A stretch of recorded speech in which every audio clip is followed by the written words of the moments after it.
சாப்பாடு எங்கள் வீட்டில் இத்தனை அப்படின்னு சொல்லி நல்லா ஃப்ரெண்ட்ஸ் மாரியே சாப்பாடு பாருங்கள். எண்ணெய் கத்திரிக்காய் குழம்பு, இந்த ரசம், தயிர், பள்ளிப்பழம், பப்ஸு கடையில் வாங்கினது, நான் வீட்டில் போட்டது.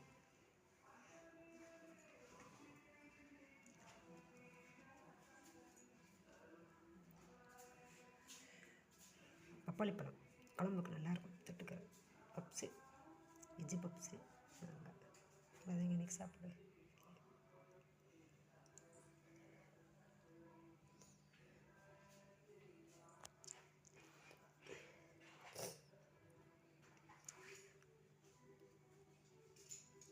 ஒருத்தர் தான் சாப்பிட்ருக்காங்க, இன்னும் 2 பேர் சாப்பிடணும்.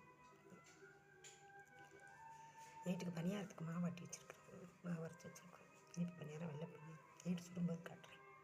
இப்போதைக்கு இதுதான் மதிய சாப்பாடு.